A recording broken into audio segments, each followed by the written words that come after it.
Here, I'm literally. Do we have a lid or some vessel that would hold liquid? Ah, I see one.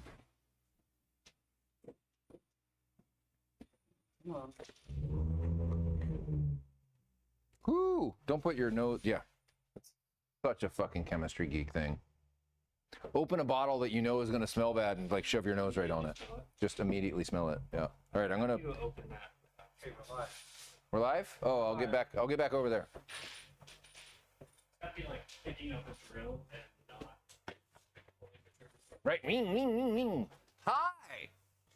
We're back. We're back. I think. We'll see. I'm gonna pour a little bit of whiskey for these freaking annoying ass gnats, since they really want some of my whiskey. There we go. Go over there, motherfuckers. Over there. Go over there. At least Charles pulled the car out of the shop to see what its malfunction might be.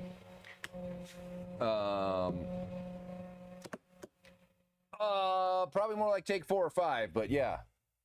It's how I take my smelling salts. Absolutely. All right, where were we? We talked about these. We're gonna go through the Instagram post. Let's show you the Instagram post first of all. Awesome. Let's hopefully it stays that way. I see our kilobits are climbing and they're then descending and they're not stable. So hopefully this works. And welcome back. Perfect. All right. So do you have all? Can you scroll through all of them? Awesome. There you go.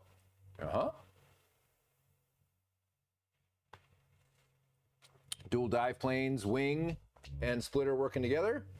Manti OEM approach. The front end has a diffuser, slightly widened wing, aero discs, gurney flap on the deck lid, I believe, and it's about double what stock is, so about 372 pounds at 124 miles an hour.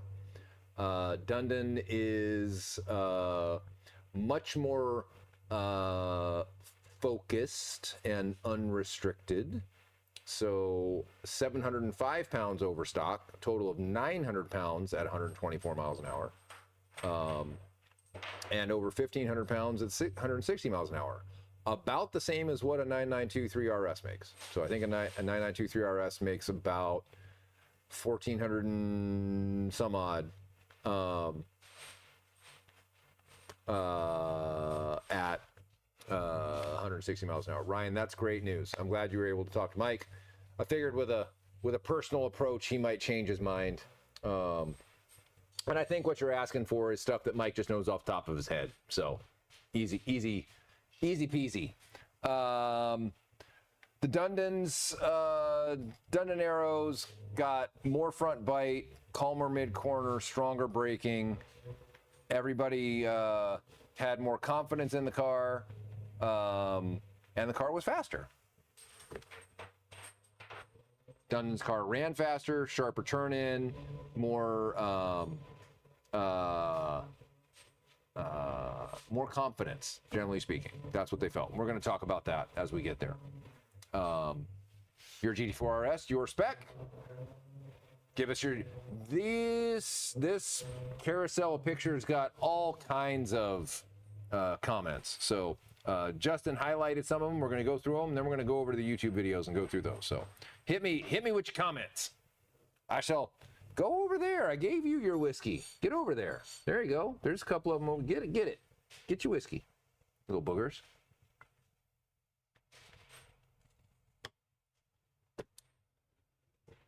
This was an interesting question. We got an interesting question. Go for interesting question. I can't read that. There we go. Isle Lushrial. Yeah, so these two are interesting. I agree. Have you ever considered blending some manting components with your aero package? Now imagine if you take bits from both and fuse it together. So I think these are a little bit premature from the standpoint that they don't know that we have the suspension and the braking and the wheels and the power all done. Because we led with Aero. We're just going to talk about Aero at first. Welcome, Mike. Glad to see you joined us, and I'm sure Monterey is gorgeous. So those comments, I think, will get answered when we roll out the rest of the videos. For those that have been asking what's the lap times, that's going to be the next video that we drop. So these are taking a little bit longer for us to get out than we expected.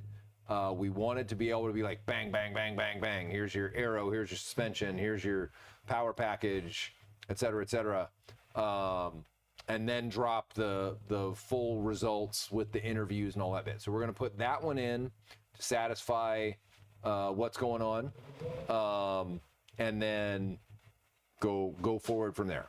All right. Dundon no TUV, Manthe TUV.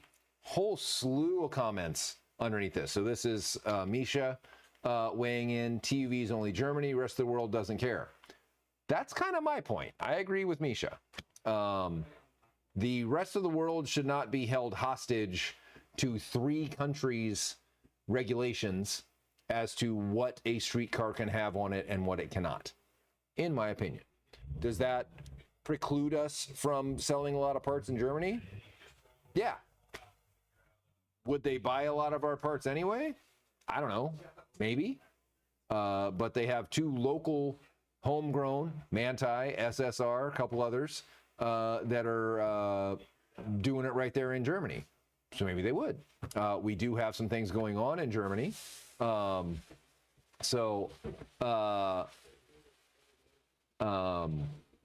We'll be running our parts at the Nürburgring again. We already did it once. We're going to have a car that lives there that is a rental. We've partnered with Track Speed. They're building a GT4 RS Lab Rat. And that's going to be, realistically, it's kind of getting into the end of the season at the Nürburgring. So that's going to be a number for probably the springtime next year. We'll build it over the winter because they're busy using the car and getting it out for laps. All right, what else we got? You had a couple more giving away secrets in the midst of this anyway. There was a nice comment about that reel. Nobody noticed the... Franz Hermann time 4. Absolutely. TC3RS, who is that? Recognize the name, I forget who it is. Taj might know. So, kind of the same. Yeah, so Alex and I have been friends since the 997 days, at least internet friends. So we've he's always been rooting for us, and it's cool to see that. Can you make that a little bigger? Yeah. There we go. Here in Switzerland, unfortunately, the only kit homologated for street use is the Manthey, because Switzerland, Austria, and Germany are all TUV. No other kits are street legal, and cops are strict about what's legal or not. Otherwise, I'd be all over your Valkyrie kit. Appreciate that, Alex. That's very nice. Having said that, Manthe holds its own. And that's what we're here to try and show, right? We're trying to show that, yes, Manthey has made some improvements to the GT4 RS. Is that the only way to make those improvements? No. And are they the only ones that have made improvements to the car? Also, no. So let's get to some of the spicier ones. Come on, you're throwing me softballs here. We got some good ones that are actually going to be like, Dundon doesn't know what the fuck they're doing, which are great. I like those. There we go. That one we're going to have to blow up because I got to read it to everybody. There we go. Dundon feels a bit lacking in vision. The point of MR is they can work within EU regulations, increasing downforce while still staying close to OEM fuel consumption standards. Their kits also have to be refined and elegant, not just exaggerated race car style. That's one of the reasons Porsche acquired them. Huh. Well, that's interesting. That's right. Terrence W. In contrast, you can just go as big as possible without worrying about regulations, so I don't think there's much to compare. Nor does it prove you're more impressive. It's not about making things more extreme, more exaggerated, or more race only. Sometimes cars aren't just about lap times. Some people appreciate the beauty of OEM style upgrades rather than heavily modified performance. Okay, let's understand this comment. So this commenter, I don't know who they are, doesn't matter, is essentially claiming that people who might buy Mantai's package are buying it so that it looks better when the car is at Cars and Coffee. In essence, more elegant, looks more like the car came from the factory. You know, there's a phrase that I've used a couple times, and it goes something along the lines of subtle arrow works subtly. If the arrow isn't looking like it's something, it isn't doing much, because the air doesn't know that it needs to work on that subtle arrow more than the other. I think the Valkyrie arrow also is beautiful. I think it's purposeful, right? The point, but the gas mileage, Jamie, exactly, because everybody buys a GT4 RS worried about the gas mileage. I sure hope you didn't, because there's a Prius with your name on it, if that's the case. So this particular commenter, and we appreciate them. We appreciate anyone that wants to keyboard warrior and take their time to comment on our videos. It's great. It helps the algorithm. If we had more engagement, more people get to see it. So the more people that give us either glowing things or haterade things, it doesn't matter. You put a comment in, the algorithm likes it that there's engagement, and it shows it to more people. So hate on us. Give us all kinds of shit. Don't care. Don't care. This is literally where any press is good press, is kind of how YouTube and socials work. Those who are going to like our stuff are going to like it. Those who are going to find fault in it are going to find fault in it. It doesn't matter what data we bring to them. So there was a very spicy commentary in rebuttal to this comment, and we will read that.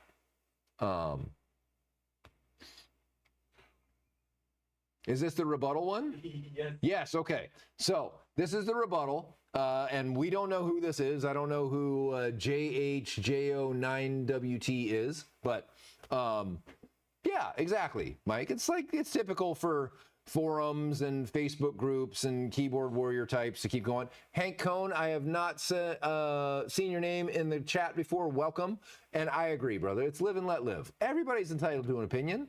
Everybody has one, just like everyone has an asshole. So, exactly right. Your mama's 100% right. It doesn't matter what they're saying as long as they talking. Yep, MR cannot add any more drag to the car, so they're constrained in some terms of performance, whereas Dundon isn't. Refined and elegant. Have you seen the new 992 GT3 RS MR LOL? Performance and lap times doesn't care about elegance, bro. Olaf selling a stake to Raider Engineering, then selling 51% to Porsche AG had absolutely nothing to do with the refined elegance of Porsche MR road cars. That didn't even exist at the time.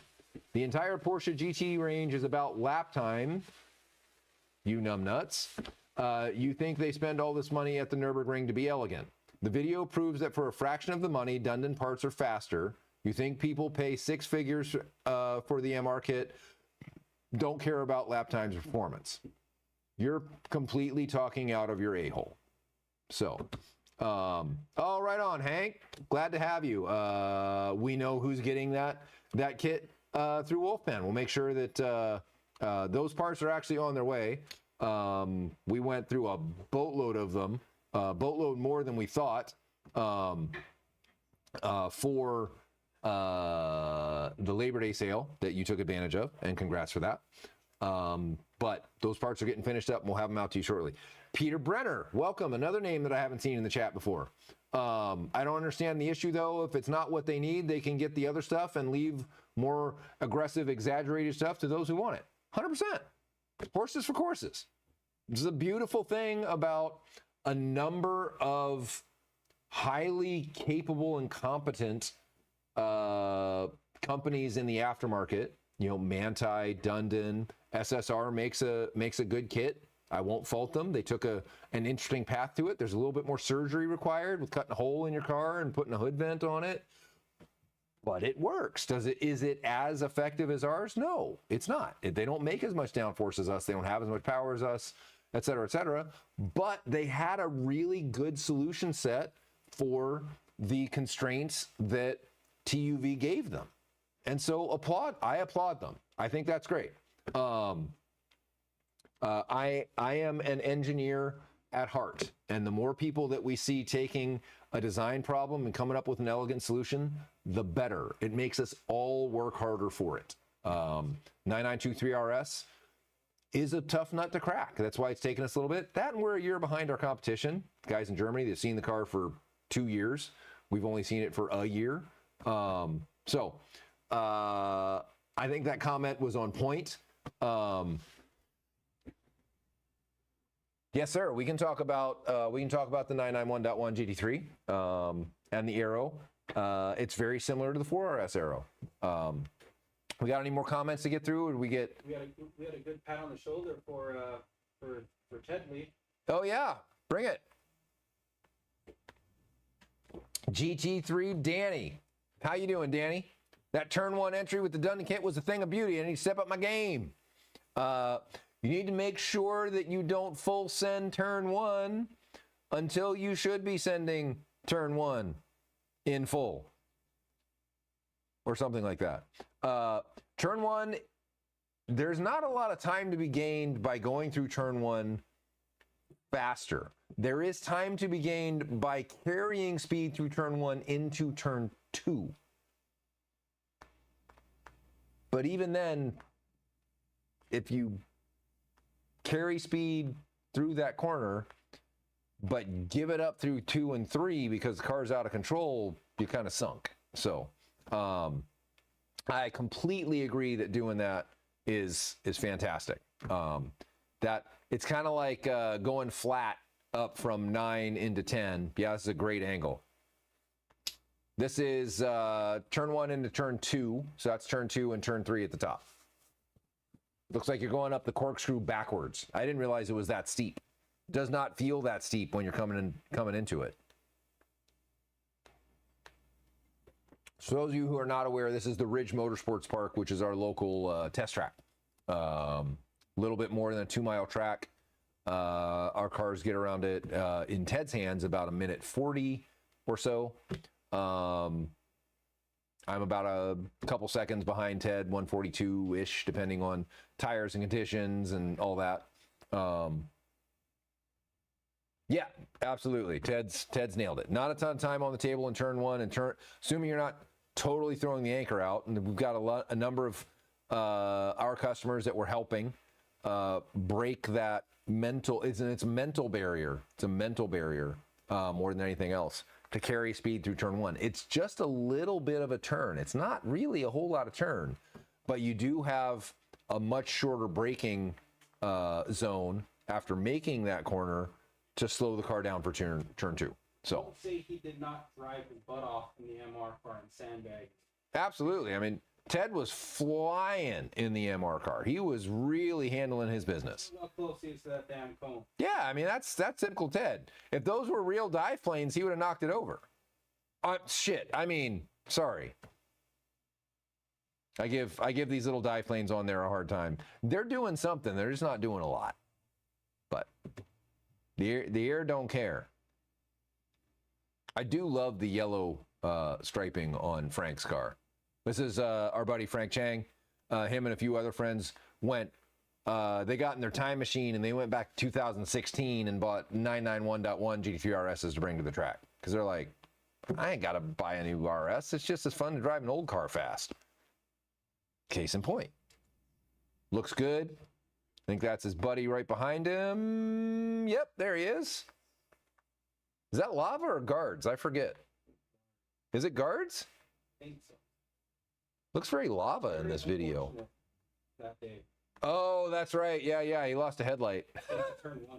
into turn 1. It launched out of the car because his PPF guy didn't lock the headlight down. Happened to a lot of folks. Almost happened to me. I got home and my headlight was sticking partially out of the fender in my 997. So I've been there, done that. You know, those of us who have worked on these things. All right, we got any more comments, or we can we move on? I can answer some questions. Oh, you got one more question. What's up, Alex? It is lava. Yeah, I thought it was lava. Happy Friday, brother. Thanks for joining. Since Ted's here,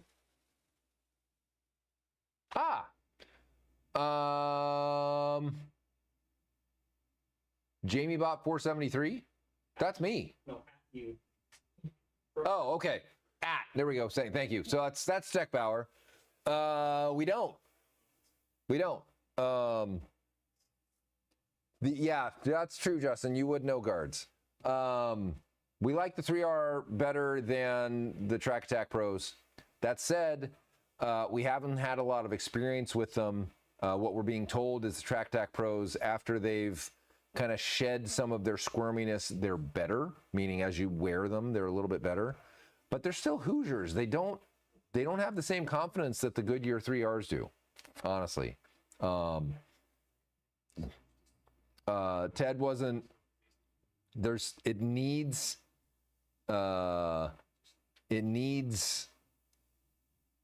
we don't. That's right. We don't. Yes, you don't.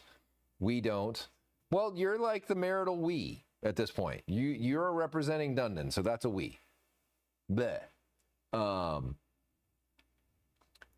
Trying to think, have I driven? Does the Mouse have TAPs on them? No, the Mouse has Nankangs. We have TAPs up next. I haven't driven on them. There you go. So Taj is bringing it. They were snappy and not as communicative as the 3R, nor as forgiving. Much more like a Hoosier R7. I have driven on R7s, and when Ted told me that they feel like an R7,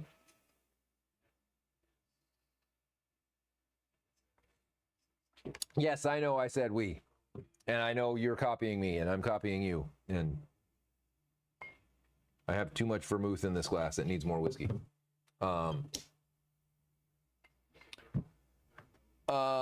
So not a big. Wait, there's an R8. Larry's dropping bombs on me. I didn't know Hoosier has a new tire coming. That's interesting. Another thing that Larry laid on me that I didn't know this. Those of you familiar with the SSR kit, I guess there is a car in Texas that has the full SSR package. Part of their package is the Club Sport suspension. That's curious. I thought that was a little curious that they tell you to add the Club Sport suspension. That is not Ted driving that car. I can tell by where it's on track, but that's not Ted driving that car. Unless it's a cool down lap. Who is it? Oh, no. Yeah. Oh no, that's Ted. I am wrong. I didn't think he was an 8A and 8B. That's why it's there. He's not tracking all the way out.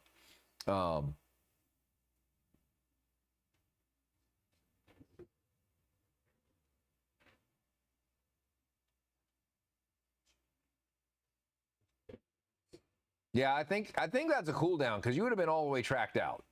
Yeah. Anyway, I was like, I'm pretty sure he'd been all the way to the edges murdering that red and white line, not that. Yeah, I guess he's right. Yeah, that's pretty wide.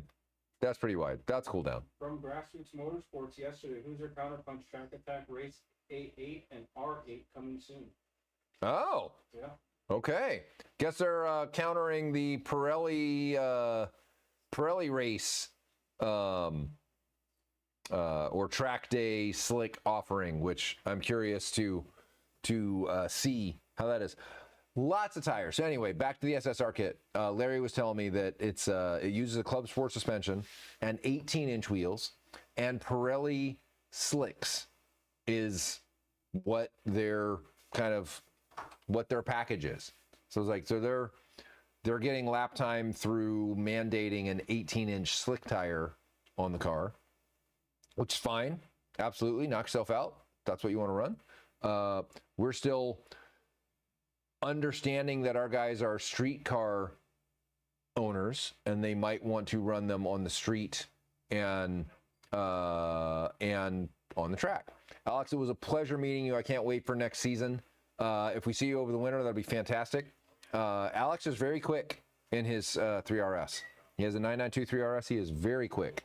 Runs those Trofeo RS crack tires for that car. We have not yet experienced the sticky of the Trofeo RS, but we are very excited come next spring when we get a chance to.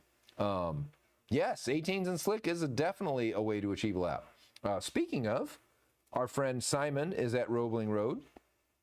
This is the first time out after he and Charles have been working on the GT4 tune to both lower the temps and add some, it's more than dampers, it's knuckles, it's a bunch of things. Brakes in some cases. You probably need different calipers when you change the knuckles. So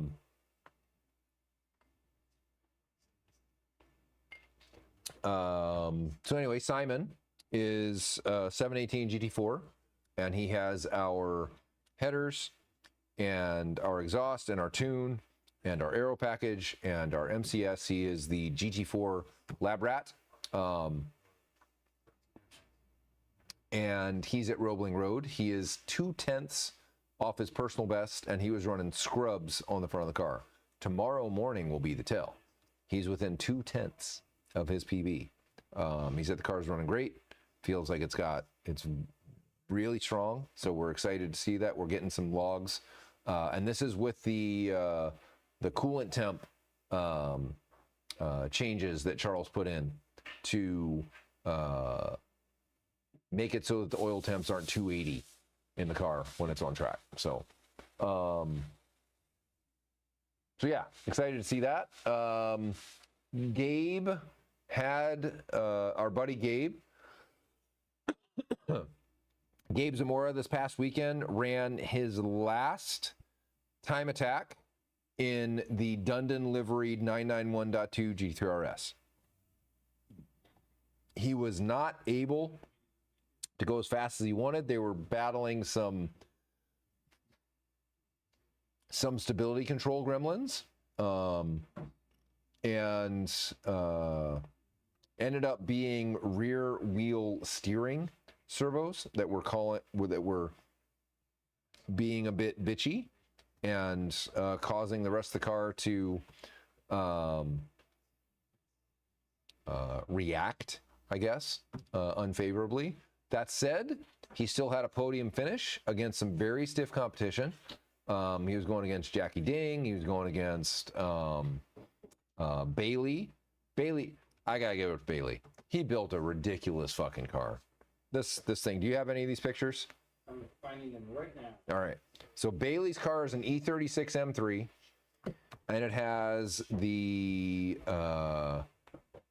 turbocharged 4-cylinder from the base Supra, I think it is. I forget which one. I think it's the base. And there's a company that they put a turbo on it, they put a tune on it, make it a nice easy lump to put in anything. And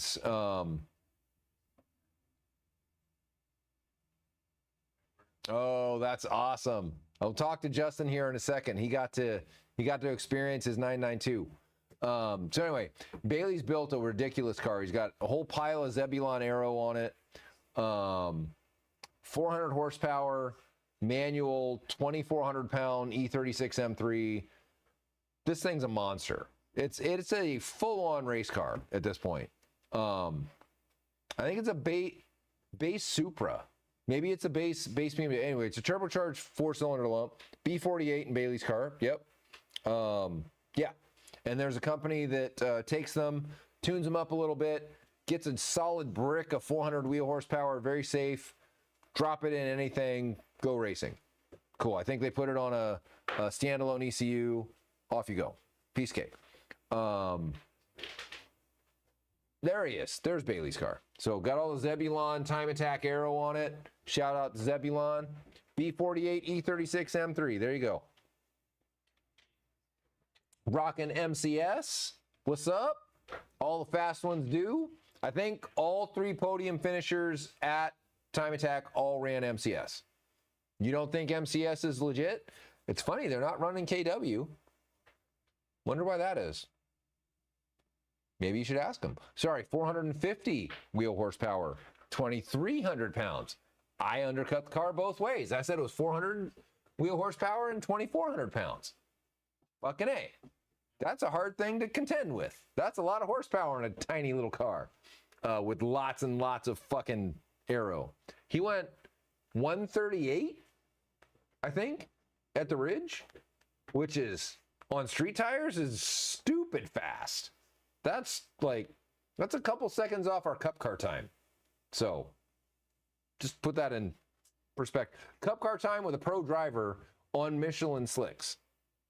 That's blazingly fucking fast. Kudos to him for building a wicked car. Love guys doing development and going out and drive. I just love it. Love it. Absolutely love it. I am a fan of builders and testers, and yeah, just love it. Yeah, and Bailey can wheel. He absolutely builds a great car, and he can drive the shit out of that car. Ridge isn't his home track. I think he had been here. He had a couple practice days. He's nuking it. So kudos to you, Bailey. If you ever get this, love to have an interview with you, understand a little bit more about your background. I know it's not Porsche stuff. Doesn't matter. You're in our tribe, right? You're building a badass car. We want to know about you. And mad respect to you for building a badass car and being able to drive it. Kudos. All right, back to Porsche stuff. Justin got his 992 Carrera. Do you have a pic of the Carrera before it left? Justin does. It's somewhere. So we did a full workup on the car. Even took it to its very first track day, not so long ago. So it got MCS three-ways. It got all of our suspension arms. It got the Dundon Special Sauce alignment. It got a very special sauce spring package. We put springs in it that we thought were right. We needed to tune them down a little bit. We had to soften them up. Chassis didn't like where we started. We started with GT3 rates. Car's not a GT3. But man, the finished product, she drove sweet. She felt so good. Ted drove her on track, said don't change anything. It's exactly right. Ted will probably comment here in a second about that. And we took it to a bumpy track on purpose. Mountain roads generally aren't super smooth, but they are, a bumpy track is a good analog, that's the word I'm looking for, analog to a mountain road. At least the mountain roads that we've driven on either here or back in the East Coast. And setting a car up so that it can handle itself on the racetrack, even when it's a street car, is important. Yeah, it's important. And you want to make the car very kind and slow so that when you're doing things on the street, that it doesn't, like, you don't have to, like, telepathically know what the car is doing. It's what race car drivers are able to do. They spend their whole life refining those skills. Those of us who are just doing street cars, we don't generally have the seat time to get there. Yeah, it's I agree, Ted. There is a sweet spot in here, and I'm glad that we're doing chassis work on these cars, because holy hell, this thing's fast. Manual, this thing hauls ass. It's a turbo. We're working on the noises. Justin was very kind to let us get some scans of the exhaust. Charles already has some great ideas as to what we're going to do as far as changes to the car for the exhaust, so we can make them sound good. They are turbos. They pull a lot of energy out to run the turbos. Yeah, that's nice. That's a good shot for him. I think Justin was asking for some of these shots from the paddock. Did we ever do that? I don't think we ever did that. And Ted was hauling. Mm-hmm. Ted was hauling the mail. Yes, sir. Ted instructed at that track for a very long time, not a very long time, but a very long enough time, few years, and he's had thousands of laps on it on that particular track. So he knows exactly how to dissect that track and get a car to go around. We didn't time the car, didn't care. That wasn't the point. It was more about how she feels, how she reacts. Yeah, we'll try and get you some of these. I'll make sure Justin gets them to me next week. It is late on a Friday. We'll make sure to get you some of them so you have them for your collection. Put them in a photo album for the car when the next guy gets her. Never tracked except for one time. So that's fair. You have been, I don't think you've been instructing at Pacific for 15 years, but you have been driving it for 15 years. That's fair. That's very fair. I don't have a lot else. We wanted to go through the comments, let you guys know what's up with the haterade that we're getting from the TUV block in Europe, go through a couple new products, go through some pictures, talk to you all about what's coming up. We'll be dropping a couple new videos probably next week. Yes. Next week, yep. I suppose it is Friday. We're not dropping them this week. It's restructured. We're bit of a restructure. We had a tactical meeting. We had to regroup. So, instructing for 15. Fair enough. I stand corrected. I forget that you're catching up to me in age. You're not that young spring chicken anymore. 991.1 Aero. Thank you, Hank. You brought me back. So, the only thing keeping us from releasing it is our deck lid. So the deck lid project is moving forward. I had a great conversation with another local carbon manufacturer, new guy, 20 years experience. Good night, Dylan. Thank you. Once the deck lid exists, the 991.1 Aero is finished. The wing is finished. The uprights are finished. The splitter is finished. Everything's ready to go. It will be the same Aero that you've seen in our 4RS videos. So there she is. We have a 3D printed and reinforced deck lid. That was in its yellow phase. We've repainted it white. I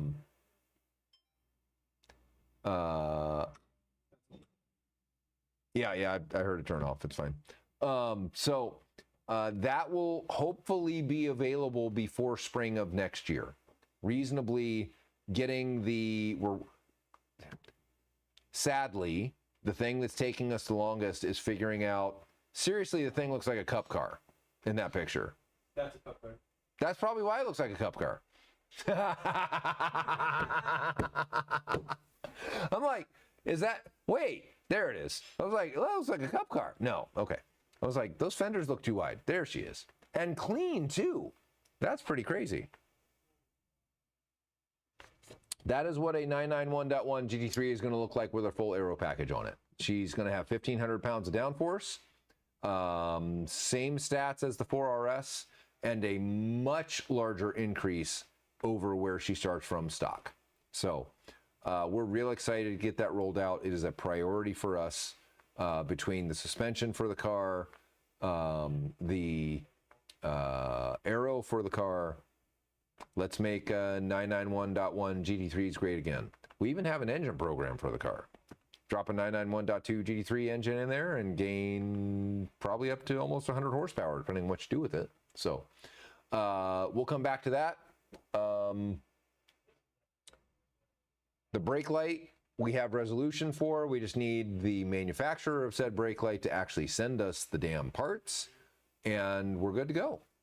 That's the update on the 991. Right on. I like that. We can make that happen. Get you and Seth out there, and you can compare your car to Seth's 991.2 GT3 RS and his GTT Mustang, which he might have by now. So anyway, all right, y'all. I got to go get dinner. Sorry for the hiccups earlier with the internet, but looks like we got it all resolved and taken care of. And thank you for joining us. And we will chat with you guys next Friday. After the next episode, we'll have more to talk about, more haterade comments to review. All right, y'all.